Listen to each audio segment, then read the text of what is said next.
Hello everyone, welcome back to my channel. I'm Bill. Let me get this hat off here. Okay, we're going to be in Dungeon World for this video. We're going to go over making moves as the Game Master. And for this video, we're going to go over everything but the actual moves for this part one. We'll go over the principles of making a move, the how to GM in this book, and then I'll save making a move, the actual making a move, for another video, because it'll either be a 1 or a 2-part video. There's making regular moves and there's making dungeon moves. So that'll give us lots of options as far as information for the game. GMing Dungeon World, a framework. Running a game of Dungeon World is built on the GM's agenda, principles, and moves. The agenda is what you set out to do when you sit down at the table. The principles are the guides that keep you focused on the agenda. The GM's moves are the concrete moment-to-moment things you do to move the game forward. You'll make moves when the players miss their rolls, when the rules call for it, and whenever the players look to you to see what happens. Your moves keep the fiction consistent and the game's action moving forward. The GM's agenda, principles, and moves are rules just like damage or stats or HP. You should take the same care in altering them or ignoring them that you would with any other rule. So, how to GM. When you sit down at the table as the GM, you do these things. Describe the situation, follow the rules, make moves, exploit your prep. The players have it easy. They just say what their characters say, think, and do. You have it a bit harder. You have to say everything else. What does that entail? First and foremost, you describe the imminent situation around the players at all times. This is how you start a session, how you get things rolling after a snack break, get back on track after a great joke, tell them what the situation is in concrete terms. Use details and senses to draw them in. The situation isn't just an orc charging you, it's an orc painted in blood, swinging a hammer and yelling bloody murder. You can leverage a lack of information too, the sound of clattering armor and shuffling feet, for instance.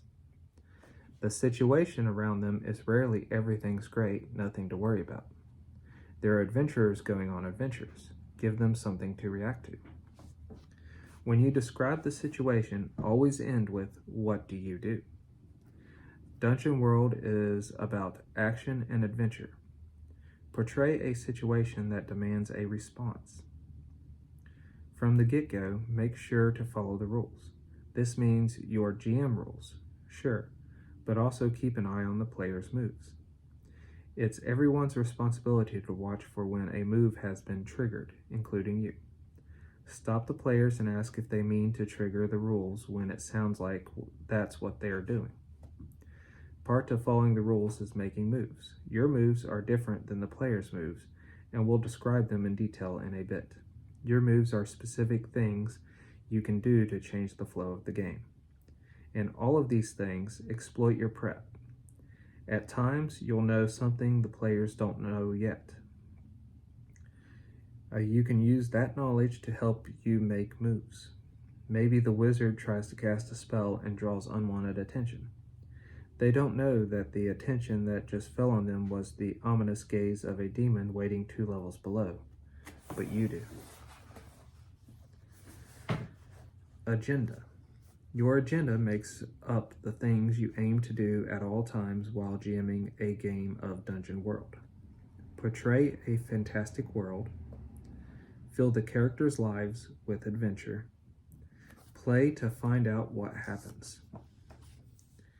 Everything you say and do at the table, and away from the table too, exists to accomplish these 3 goals and no others. Things aren't on the list aren't your goals. You're not trying to beat the players or test their ability to solve complex traps. You're not there to give the players a chance to explore your finely crafted setting. You're not trying to kill the players, though monsters might be. You're most certainly not here to tell everyone a planned out story. Your first agenda is to portray a fantastic world. Dungeon World is all about guts, guile, and bravery against darkness and doom.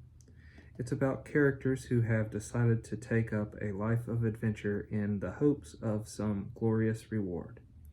It's your job to participate in that by showing the players a world in which their characters can find that adventure. Without the players' characters, the world would fall into chaos or destruction. It might still even with them. It's up to you to portray the fantastic elements of that world. Show the players the wonders of the world they're in and encourage them to react to it. Filling the characters' lives with adventure means working with the players to create a world that's engaging and dynamic. Adventurers are always caught up in some world-threatening danger or another. Encourage and foster that kind of action in the game. Dungeon World adventures never presume player actions. A Dungeon World adventure portrays a setting in motion. Some place significant with creatures big and small pursuing their own goals. As the players come into conflict with that setting and its denizens, action is inevitable. You'll honestly portray the repercussions of the actions. This is how you play to find out what happens. You're sharing the fun of finding out how the characters react to and change the world you're portraying. You're all participants in a great adventure that's unfolding. So really, don't plan too hard. The rules of the game will fight you. It's fun to see how things unfold. Trust us.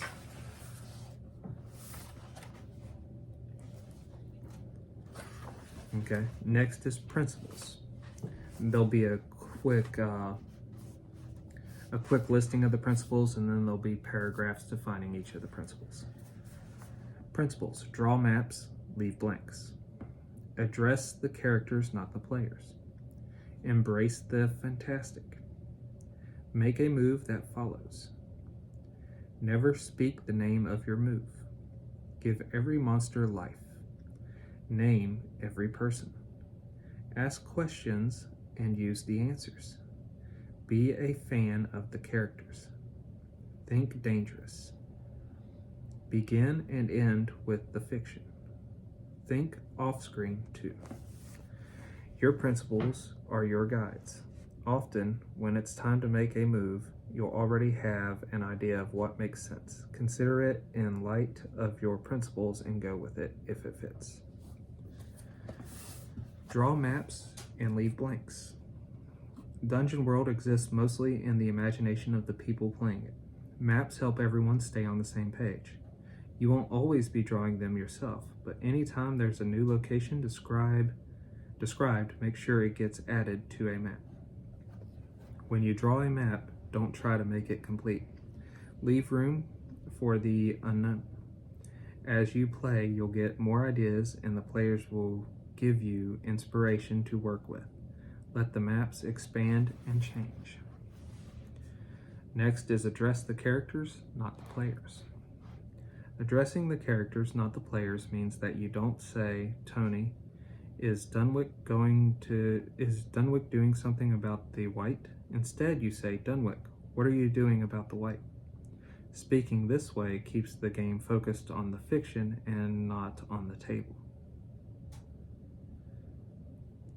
It is important to the flow of the game too. If you talk to the players, you may leave out details that are important to what moves the characters make. Since moves are always based on the actions of the characters, you need to think about what's happening in terms of those characters, not the players portraying them. Embrace the fantastic.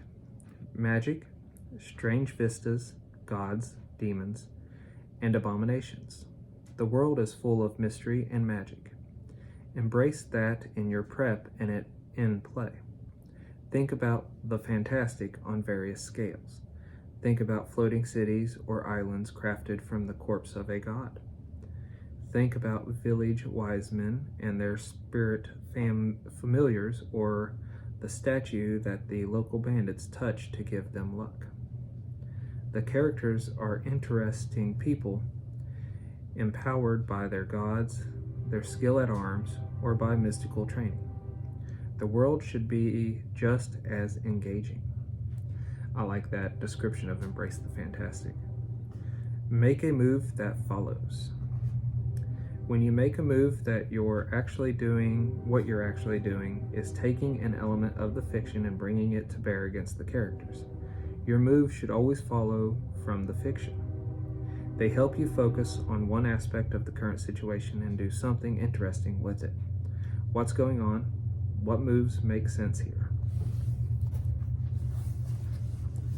Next is never speak the name of your move. There is no quicker way to ruin the consistency of Dungeon World than to tell players what move you are making. Your moves prompts you, not things you say directly. You never show the players that you're picking a move from a list. You know the reason the slavers dragged off Omar was because you made the put someone on the spot move, but you show it to the players as a straightforward outcome of their actions, since it is. And that is very important. If you're not a game master gaming, you don't need to explain your moves to the players as long as the fiction of what's going on in the game makes sense. And their list of moves I would want to pull and use as a reference also for just storytelling in general in all fantasy and sci-fi games, because it can help. Give every monster life. Monsters are fantastic creatures with their own motivations, simple or complex. Give each monster details that bring it to life, smells, sights, sounds. Give each one enough to make it real, but don't cry when it gets beat up or overthrown. That's what player characters do. Next is name every person. Anyone that the players speak with has a name. They probably have a personality and some goals or opinions too, but you can figure that out as you go. Start with a name. The rest can follow from there. A key way to do that is to make you a list of 10 to 20 names, both male and female names total for that list, and just pick from there as the players meet people. And then you make in your own notes what the person was, what they do, what information they may or may not have given the players, if any information was given. Otherwise, just make a note. This was the shopkeep, this was the smithy, so on and so forth. Ask questions and use the answers. Part of playing to find out what happens is explicitly not knowing everything and being curious. If you don't know something or you don't have an idea, ask the players and use what they say.